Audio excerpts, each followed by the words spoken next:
Culto de oração.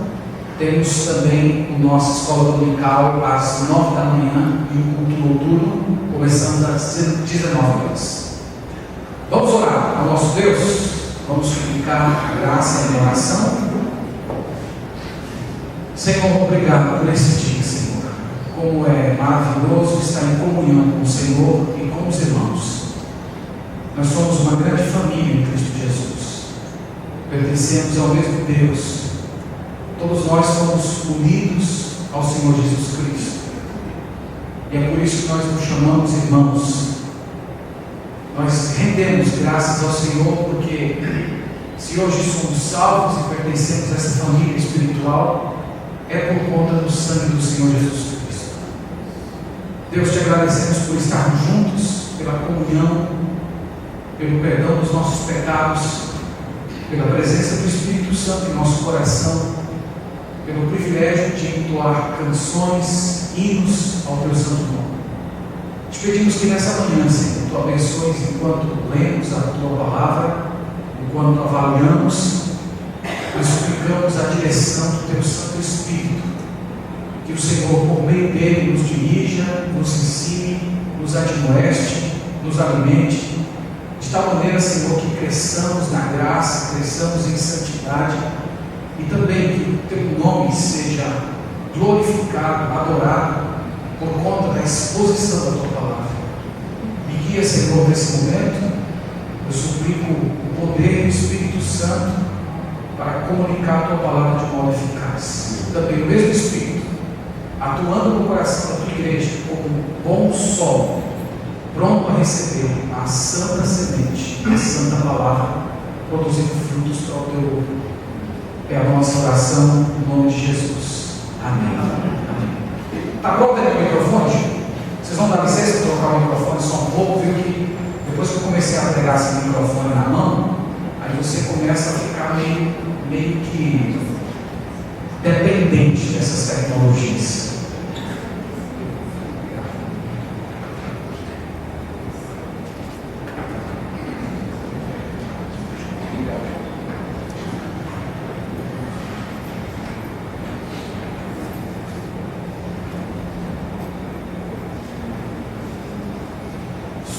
Ok. Irmãos, nos domingos pela manhã nós estamos falando a respeito do jejum. Essa é a nossa quarta mensagem a respeito desse assunto. Nós temos falado do jejum como uma expressão física de um desejo ardente pelo retorno de Cristo. Lembra que nós usamos Mateus 9, aquela passagem na qual o Senhor Jesus fala que os discípulos não podiam jejuar porque o noivo estava com eles, mas dias viriam em que o noivo seria retirado e então as pessoas, os seus discípulos, iriam jejuar. Então nós temos falado do jejum como essa expressão de um desejo ardente. Nós definimos o jejum como sendo saudades de Jesus. Em 2 Coríntios 5, verso 6, o apóstolo Paulo fala que enquanto nós estamos nesse corpo, nós estamos ausentes do Senhor. E essa ausência nos faz sofrer. Essa ausência machuca o nosso coração. Esse mundo, ele é cheio de pecado, cheio de miséria, e tal situação desse mundo nos faz sofrer. Nós lamentamos a partida do Senhor Jesus. Lembra em Mateus 10,16? Que Jesus fala que nós somos como ovelhas que foram enviadas ao meio dos lobos. Então nós vivemos nessa situação. Nós somos como ovelhas vivendo no meio dos lobos. O noivo partiu e nós estamos com saudade. Nós desejamos que esse noivo retorne. E essa saudade, esse anseio pelo retorno do Senhor Jesus, nos faz jejuar. Tem uma palavra que é utilizada no Novo Testamento, aliás, ela é utilizada apenas 2 vezes no Novo Testamento, que é uma tradução ou uma transliteração de uma palavra aramaica, que é a expressão Maranata. Ela é utilizada em 1 Coríntios 16, 22 e é utilizada também em Apocalipse 22, 20. Essa expressão Maranata, é um clamor. Basicamente, é como se dissesse: vem, Senhor Jesus, volta, Senhor Jesus. Ela é uma oração, era uma oração que estava presente nos lábios da igreja primitiva. Eles estavam clamando todo o tempo: vem, Senhor Jesus, volta logo, Senhor Jesus, nos leva para casa, nós estamos com saudades do Senhor. E esse deve continuar sendo o clamor da igreja. Lembra que a vida de Cristo é comparada a uma festa de casamento. É como se o noivo da igreja partiu às vésperas de terminar aquele casamento, e a noiva que ficou, ela está com saudades, ela está triste, ela quer que o noivo retorne. E é por isso que nós jejuamos. Irmãos, essa questão de desejar, de amar a vida de Cristo, ela não é apenas uma obrigação para todo cristão. Desejar a vida de Cristo é um teste de fé. Você quer saber se uma pessoa tem verdadeiramente Cristo no coração? Pergunte a ela se ela deseja que Cristo volte. Pergunte se ela ora para que o Senhor Jesus volte. O apóstolo Paulo, em 2 Timóteo 4,8, ele fala que a coroa da justiça está sendo reservada para ele, e ele diz assim: não somente a mim, mas a todos quantos amam a sua vida. Então, aqueles que amam a vida de Cristo, esses são as pessoas que fazem parte do povo de Cristo. Então, você ama Jesus? Você tem saudades de Jesus? Nas suas orações, a palavra Maranata está fluindo dos seus lábios. Então, você é um servo, uma serva de Deus, e você manifesta esse desejo, essa saudade, por meio do jejum. Eu quero levar vocês hoje a um exemplo de uma mulher que viveu essa expectativa pela chegada de Cristo, e ela foi recompensada por Deus. Vamos em Lucas capítulo 2, verso 36. Lucas capítulo 2, verso 36 ao 38, nós queremos introduzir com a leitura desses 3 versos. Lucas 2, verso 36 ao verso 38. E aqui nós vamos ver que o jejum pela chegada do Senhor Jesus foi presente na vida dessa mulher aqui. Lucas 2,36 diz assim: havia uma profetisa chamada Ana, filha de Fanuel, da tribo de Aser, avançada em dias, que vivera com seu marido 7 anos desde que se casaram, e que era viúva de 84 anos. Esta não deixava o templo, mas adorava noite e dia em jejuns e orações. E chegando naquela hora, dava graças a Deus e falava a respeito do menino a todos os que esperavam a redenção de Jerusalém. O contexto da passagem que nós lemos: Maria e José haviam levado o bebê Jesus até o templo, que é a ocasião em que as crianças eram apresentadas ao templo no 8º dia de nascimento. E era uma ocasião muito boa, uma ocasião de festa. E tanto Ana, como também um homem chamado Simeão, que nós vamos mencionar daqui a pouco, essas duas pessoas reconheceram que aquela criança que Maria estava carregando nos seus braços era o Salvador. Eles reconheceram. Mas o que faz Ana e Simeão diferente das outras pessoas? O que faz eles diferentes, irmãos, é que eles estavam em expectativa. Eles estavam desejando. Eles estavam clamando pela chegada do Messias, do Salvador. Olha o verso 25 do mesmo capítulo. Ele diz: havia em Jerusalém um homem chamado Simeão, homem este justo e piedoso, que esperava a consolação de Israel, e o Espírito Santo estava sobre ele. Você percebe a expectativa? Ele estava esperando algo. Ele não estava simplesmente vivendo a vida à toa, trabalhando, conquistando suas coisas, vivendo o dia a dia, mas a Bíblia fala de uma expectativa santa que havia no coração dele, de aguardar aquele que seria a consolação de Israel. A ideia bíblica aqui, irmãos, é que o povo de Deus está desconsolado, o povo de Deus está como se estivesse abandonado, e eles estão aguardando a chegada do Salvador, a chegada do Messias, e essa chegada vai ser cheia de consolo e de alegria. Então aqui nós temos um homem e uma mulher em expectativa. Essa expectativa deles era marcada por duas práticas: oração e jejum. Eles estavam em oração e em jejum. Eles estavam usando desses gestos físicos para manifestar uma dor interna que havia no coração deles, pelo fato de eles estarem desconsolados, porquanto o Messias ainda não havia chegado. Verso 37, mesmo capítulo, diz: e que era viúva de 84 anos, esta não deixava o templo, mas adorava noite e dia, em jejuns e orações. Exatamente como Simeão, dia e noite na presença do Senhor, dia e noite em orações e jejum. Então aqui eu quero que você perceba uma coisa: é um jejum de expectativa, é um jejum de desejo profundo. O desejo é a consolação do povo de Deus que só o Messias poderia dar. Aqui você não vê jejum para comprar Deus. Aqui você não vê jejum como moeda de troca. É simplesmente um desejo ardente do coração que clama para que o Messias chegue e resolva o problema do pecado.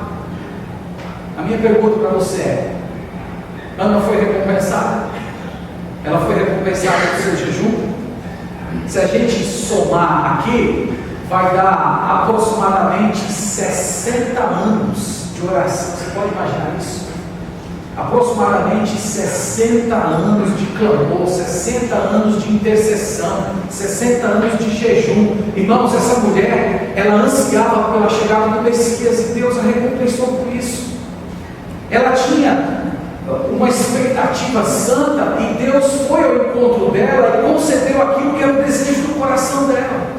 O desejo do coração dela era que antes de terminar os seus dias no mundo, ela tivesse o privilégio de ver na sua frente aquele que era a consolação de Israel. E Deus deu isso a ela. Deus deu uma manifestação especial da sua glória para duas pessoas que estavam aguardando ansiosamente a chegada do Messias. E esse anseio é manifestado pelo jejum e pela oração. Então a gente vê aqui claramente Deus manifestando sua glória àqueles que esperam com anseio de coração e por meio do jejum. Agora vamos pensar em nós. Nós hoje estamos numa situação bem diferente de Simeão e Ana. Eu poderia até dizer que nós estamos do outro lado da história. Tem uma cruz no meio, eles estão antes da cruz e nós estamos depois da cruz. Por que a nossa situação é diferente? Porque hoje nós sabemos muito mais do que Simeão e Ana. Não sabemos? Simeão e Ana não viram a vida impecável do Senhor Jesus, aquela vida santa, sem dor na boca. Ela não viu isso. Ela não soube nada a respeito da morte do Senhor Jesus, que não foi uma morte comum, mas foi uma morte para expiar os pecados. Ela não sabe nada, não soube nada a respeito da ressurreição do Senhor Jesus, que não foi uma ressurreição simples, como muitas já haviam acontecido na antiguidade, mas foi uma ressurreição na qual o Senhor Jesus venceu a morte. As antigas ressurreições que nós temos no Antigo Testamento, as pessoas ressuscitavam e depois voltavam a morrer, mas a ressurreição de Cristo não foi assim. Ele deu um golpe fatal na morte, ele venceu a morte, ele não morreu mais. Ana sabe nada disso. Ana não sabe nada a respeito da promessa que ele fez de enviar um consolador para ficar com a gente enquanto ele estivesse ausente.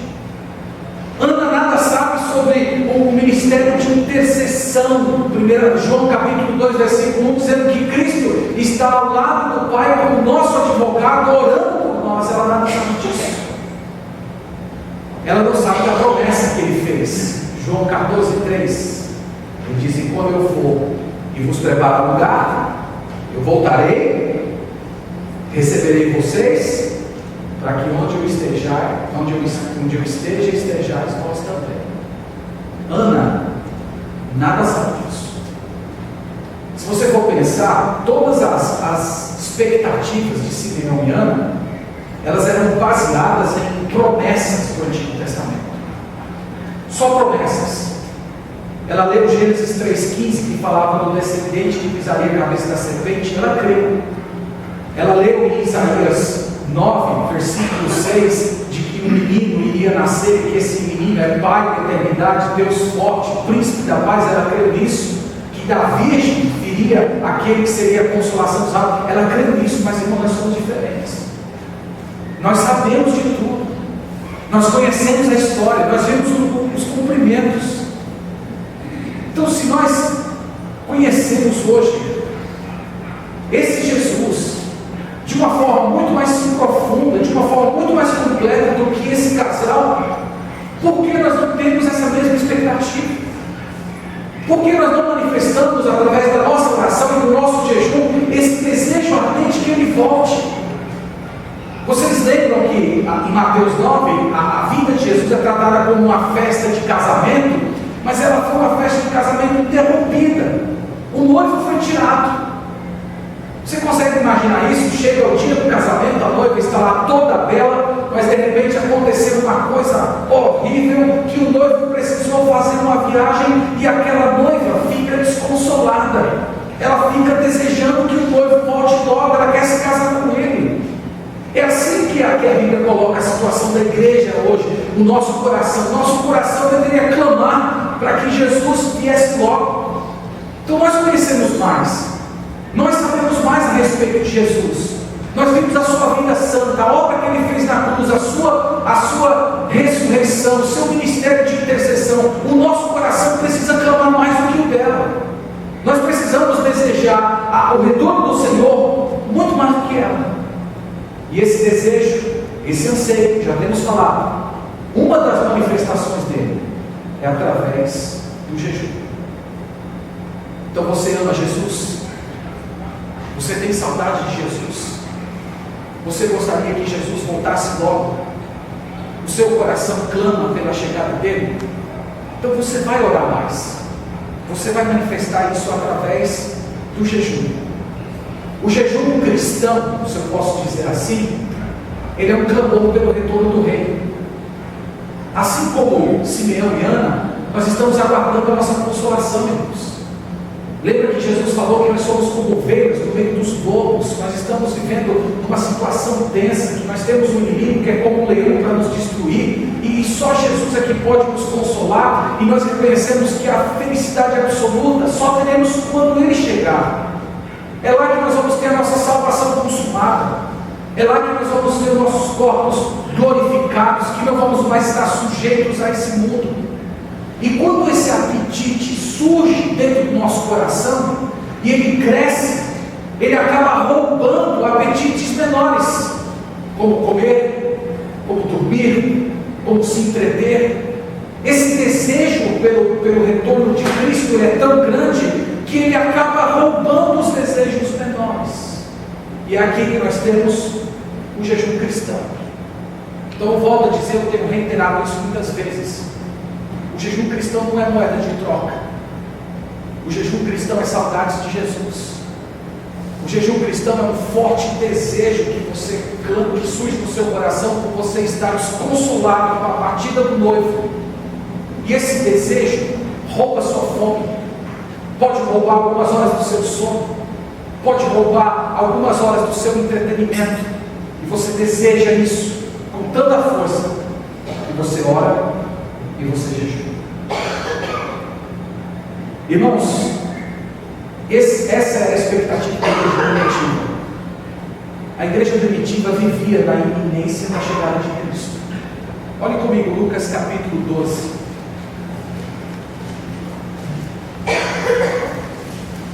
Lucas 12. Isso aqui é um daqueles versos que a gente pode dizer assim, que é de tirar o fôlego. Lucas 12, verso 36 e 37. Ele diz assim: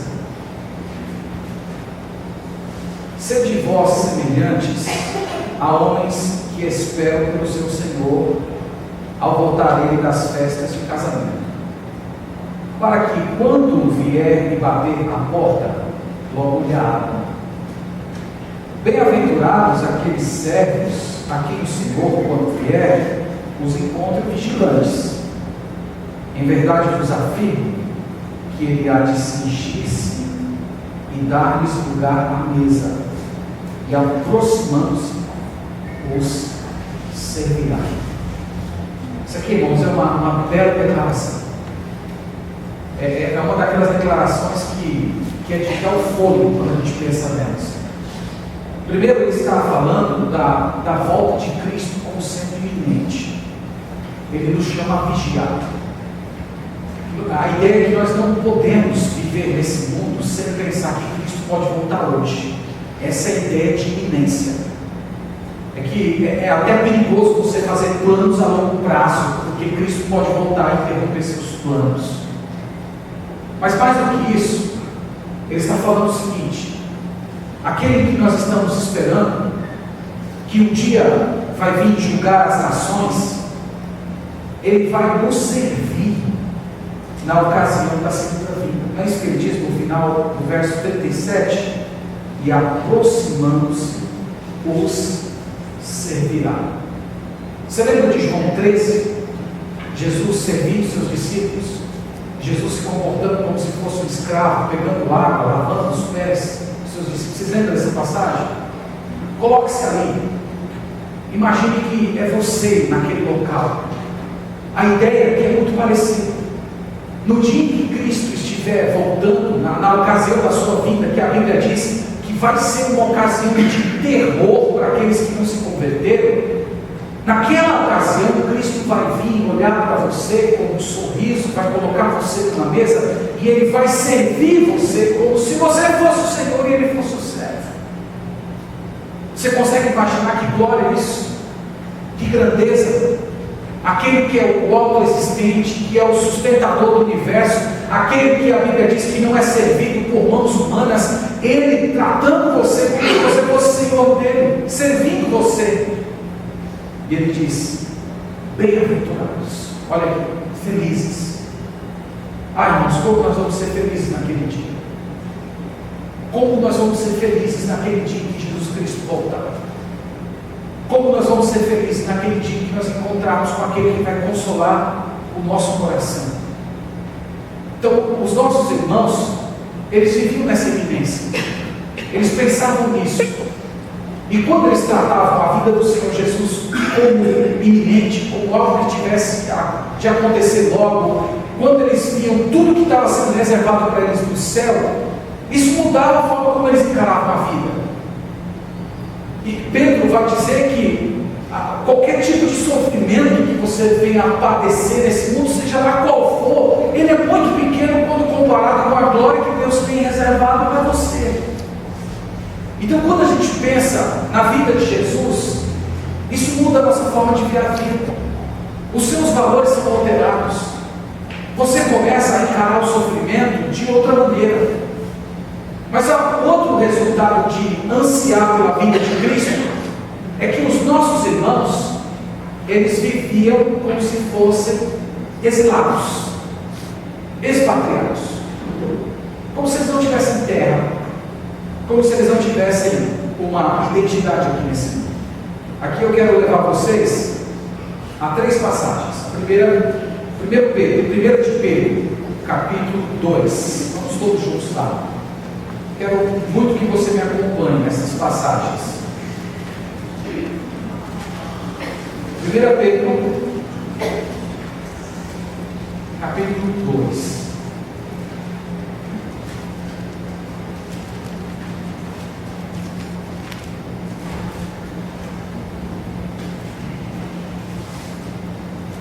Ele diz assim, 1 Pedro 2, 11. Amados, exorto-vos, como peregrinos e forasteiros que sois, a vos absterdes das paixões carnais, que fazem guerra contra a alma. Então, duas coisas importantes aqui. A primeira é o uso da expressão forasteiros e peregrinos. Era assim que os nossos irmãos se enxergavam. Eles não se enxergavam como sendo cidadãos desse mundo. Eles não se enxergavam como se a identidade deles pudesse ser traçada a partir da vida aqui. Mas a segunda é que essa visão de que nós somos expatriados, que nós não estamos em nossa pátria, é um motor à vida de santidade. Ele diz, olha, eu rogo a vocês como peregrinos e forasteiros que sois, que vos abstenhais das paixões carnais. Então por que nós devemos nos abster das paixões carnais? Porque nós não somos desse mundo. Em outras palavras, ele está dizendo que aquelas coisas que normalmente geram prazer e satisfação nos filhos desse mundo, não devem gerar prazer e satisfação em nós. Não devem. Nosso prazer, a nossa alegria, as nossas realizações, os nossos planos, anseios, tudo, desejos, sonhos, tudo é visto em termos do futuro, da pátria que um dia vamos ter. Tem mais duas passagens aqui. Eu vou agora Hebreus. Volte aí um pouquinho. Hebreus 10.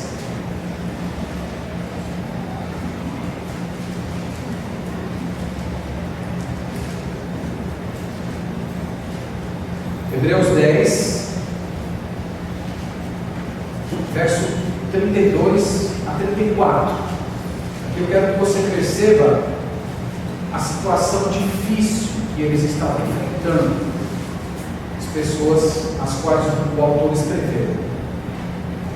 Hebreus 10, 32, ele diz: lembrai-vos, porém, dos dias anteriores, em que, depois de iluminados, sustentastes grande luta e sofrimentos.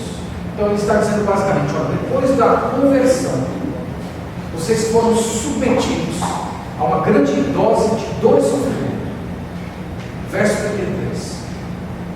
Ora, expostos como espetáculo, tanto de opróbrio, que é vergonha, quanto de tribulações, ora, tornando-nos co-participantes com aqueles que desse modo foram tratados. Porque não somente vos compadeceste dos encarcerados, como também aceitastes com alegria o espólio dos vossos bens, tendo ciência de possuir de vós mesmos patrimônio superior e durável. Aqui, irmãos, era uma época muito difícil. Era a época em que você professar Cristo como Senhor poderia significar alguém tomar seus bens. Imagine o governo tomando sua casa, tomando seu apartamento, você ficando sem ter onde morar. Tudo isso porque você confessa Jesus como Senhor. E o autor de Hebreus está falando que essas pessoas aqui aceitavam que tomassem o patrimônio humano, o patrimônio desse mundo deles, porque eles tinham a ideia de que havia um patrimônio superior a esse, que esse jamais poderia ser tomado. Essa mesma ideia é repetida no capítulo 13, queria que você olhasse comigo também. Capítulo 13.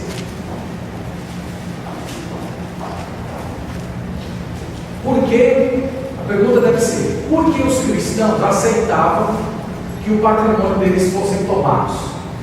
Por que eles não reivindicavam o Estado? Por que eles não buscavam advogados? Por que eles não buscavam seus direitos? Mas eles aceitassem que pessoas chegassem e tomassem o patrimônio deles porque eles serviam a Deus.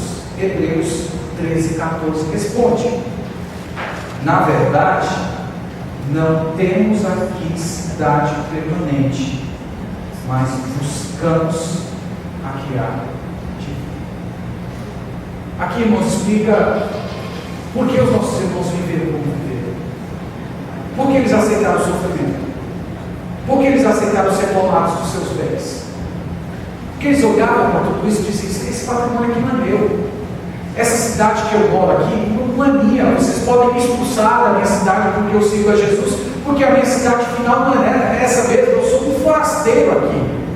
Eu estou aguardando uma cidade maior, superior, um patrimônio que Jesus foi preparar para mim no céu, e que isso nunca vai poder ser tocado por vocês. Então, irmãos, eu quero que vocês notem que a igreja primitiva vivia nessa expectativa. Maranata estava nos lábios do povo de Deus, e não era apenas de um modo teórico, isso era do coração deles. Eles provavam isso com a vida e com as escolhas que eles faziam. Eles ficavam do lado de Jesus, mesmo que isso significasse o espólio dos seus bens. Então, eu creio, irmãos, que nós precisamos muito dessa mentalidade hoje. Nós precisamos muito. Jesus, ele falou assim que o fim não vai vir enquanto o evangelho não for pregado em todo mundo.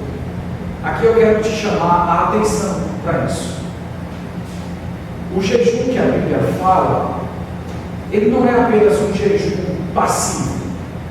Sabe aquela ideia de você se trancar dentro do seu quarto e você ficar só orando e jejuando? Não é. O jejum cristão do Novo Testamento é um jejum que impulsiona você a pregar o Evangelho.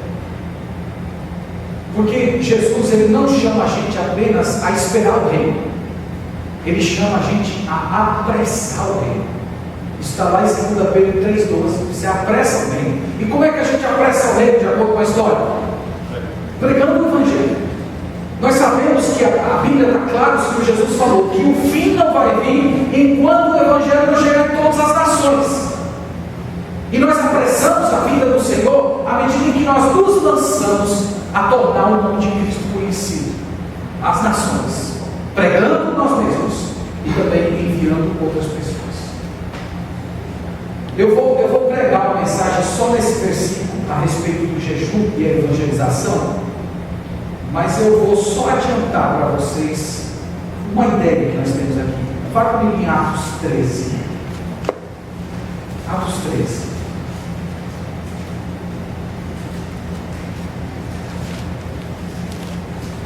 Atos 13, verso 1 ao verso 4. Eu pretendo pregar uma mensagem só nessa passagem, mas eu quero adiantar vocês aqui. Nós temos uma igreja chamada Antioquia. E veja só que era uma igreja muito boa. Uma igreja onde havia várias pessoas preparadas, conhecedoras da Escritura. Diz assim, Atos 13. Havia na igreja de Antioquia profetas e mestres: Barnabé, Simeão, com sobrenome Níger, Lúcio de Cirene, Manaém, Colasso de Herodes, Tetrarca e Saulo. Agora veja o verso 2. E servindo eles ao Senhor e jejuando, disse o Espírito Santo: separai agora Barnabé e Saulo para a obra que os tenho chamado. Irmãos, olha só, uma igreja orando e jejuando. O que é que Deus fez? Deus levantou pessoas dessa igreja para torná-los missionários. Hoje eu já tenho ouvido vários pastores trabalhando um pouco com o seminário. Todas as pessoas que trabalham no seminário estão dizendo que tem uma crise vocacional instaurada no Brasil. Com outras palavras, nós não estamos recebendo alunos nos seminários para estudar. Parece que os seminários estão secando. Parece que Deus não está chamando. Mas será que Deus não está chamando? O texto sagrado aqui diz que essa igreja, ela orava e jejuava. E ela, nessa prática de orar e jejuar, o Espírito Santo falou àquela igreja: eu quero Saulo e Barnabé para pregar o Evangelho. Aí, verso 3, olha novamente, a repetição.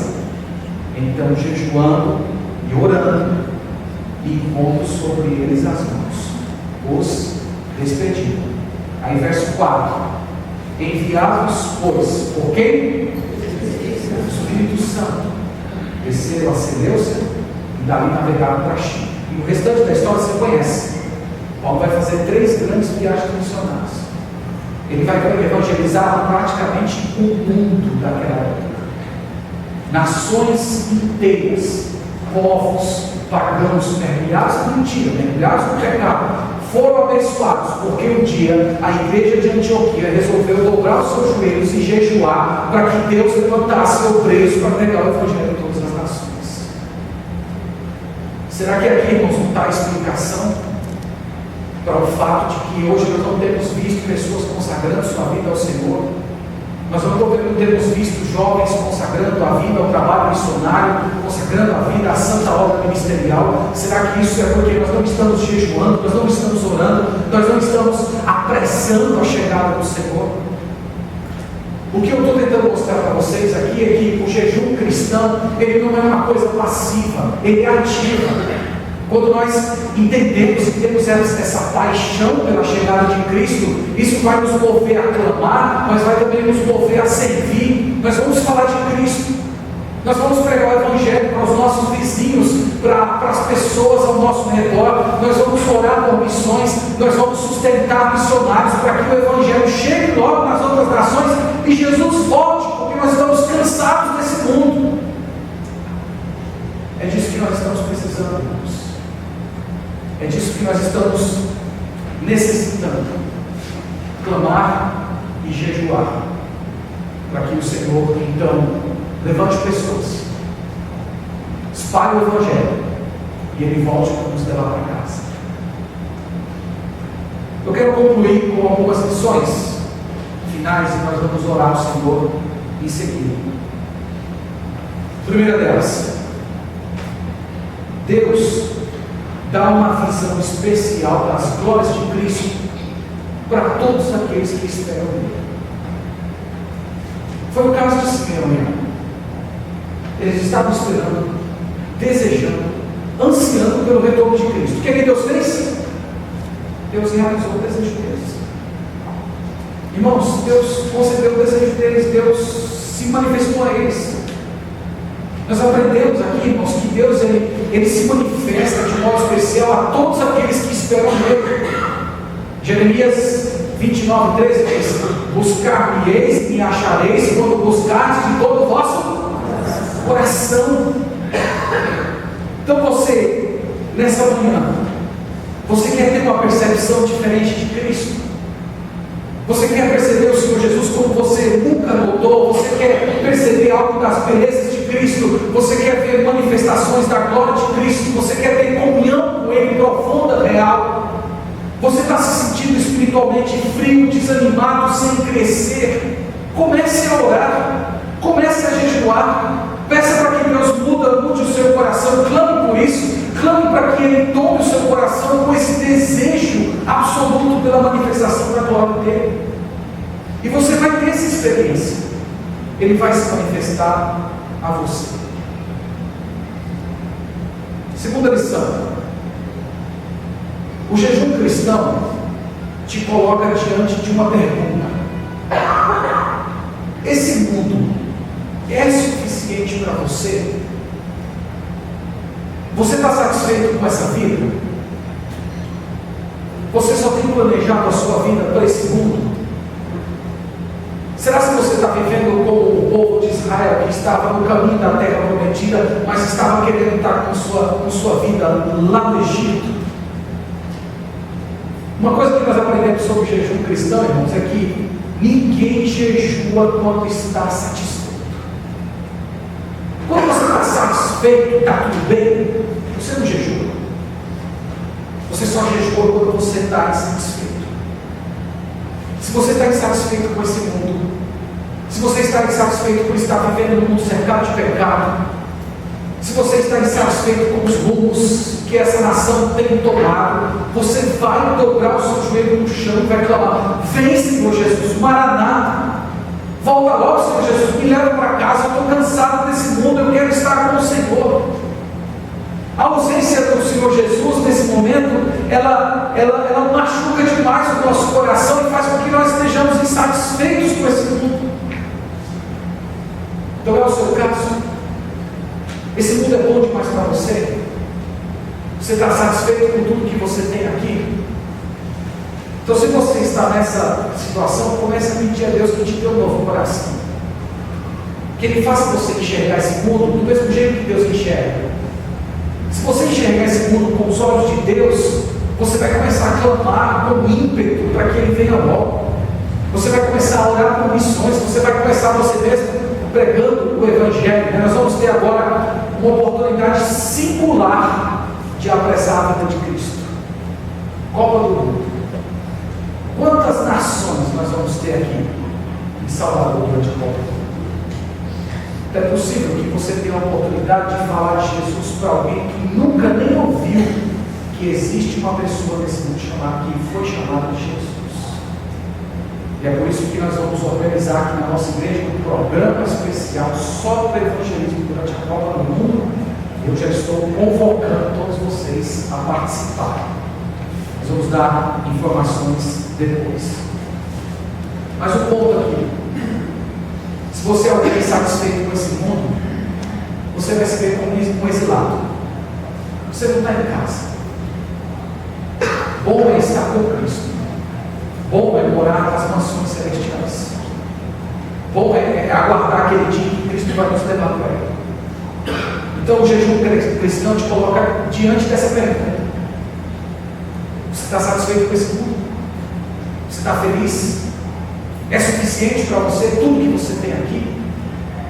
Então, se é, você está com os olhos do Espírito fechados. Você não está conseguindo contemplar as realidades espirituais. Por fim, irmãos, vamos ansiar por Jesus mais do que Simeão e Ana. Como eu disse, nós temos muito mais informações, nós sabemos mais. Eles jejuavam pela chegada do Messias. Nós temos que jejuar pelo fim da história, pela consumação do reino. Nós temos que jejuar pela chegada do reino. Nós temos que ter Jesus não como uma pessoa que nós ouvimos apenas falar no final de semana, mas que Ele seja uma pessoa real. Nós temos que planejar nossa vida levando em conta a eternidade. Nós não podemos permitir que desejos como aposentadoria, bem-estar, futuro, esses desejos menores roubem do nosso coração aqueles desejos que são maiores, que diz respeito à consumação da história. Então, essa noite, eu convido você, todos nós juntos, a cultivarmos no coração a mesma expectativa de Ana, em jejum e oração, clamando todos os dias: Maranata, vem, Senhor Jesus, nos leva para casa. Nós estamos exilados, nós estamos no deserto, nós somos como ovelhas pelos lobos, e nós vamos ter paz, nós vamos ter segurança quando nós estivermos contigo. Amém. Vamos orar. Ó Pai, nós agradecemos pela Tua santa e eterna palavra. Tua palavra, Senhor, é tão bela, tão gloriosa, Senhor. Nós ficamos com o coração cheio de alegria quando nós pensamos na nossa pequenez, mas na quantidade maravilhosa de tesouros que o Senhor tem reservado para nós nos céus. Como é glorioso, Senhor, pensar que um dia o Senhor vai voltar, nos levar para o nosso lar e nos servir. Senhor, Tu conheces a nossa situação. O Senhor sabe como é que está o nosso mundo. E o pecado tem se tornado cada vez mais terrível. O homem tem se tornado cada vez mais rebelde. As forças do mal estão operando a toda força. E nós estamos, Senhor, vivendo no meio desse caos espiritual. Nós somos como ovelhas no meio dos lobos, e nós manifestamos ao Senhor nesse momento o nosso desejo. Volta, Senhor Jesus, nos leva para casa, consuma a tua obra nesse mundo, leva o teu povo para as mansões celestiais que o Senhor já tem preparado para nós. A nossa alegria, Senhor, está contigo. Nada que esse mundo tem pode nos trazer plena alegria e satisfação. Nós só seremos completos quando nós tivermos o Senhor junto conosco, quando o Senhor completar a salvação, nos dando um novo corpo. Ó Deus, pedimos que o Senhor nos dê um coração que anseia pela tua vida. Nos ajude, Pai, a desejar com todas as nossas energias que a tua segunda vinda se consume. Ó Deus, nos ajude a pregar o Evangelho. Nós entendemos pela tua palavra que o Senhor só vai voltar quando essa obra for completada. Mova a nossa igreja, as igrejas do nosso país, a oração e ao jejum. Ó Deus, vocaciona pessoas do nosso meio, homens e mulheres, para consagrarem ao Senhor a santa obra ministerial, levando o Evangelho aos perdidos. Levanta pessoas para te servir, para levarem o nome de Cristo àqueles que ainda não ouviram falar do Senhor. Mas também mova o nosso coração individualmente para a pregação do Evangelho, que tenhamos esse desejo de falar de Jesus, de mostrar as glórias de Cristo para aqueles que estão vivendo na perdição e na cegueira espiritual. Aumenta o nosso desejo por ti, Senhor, e que esse desejo seja intensificado pela oração e pelo jejum cristão. Nós oramos no nome do Senhor Jesus. Amém.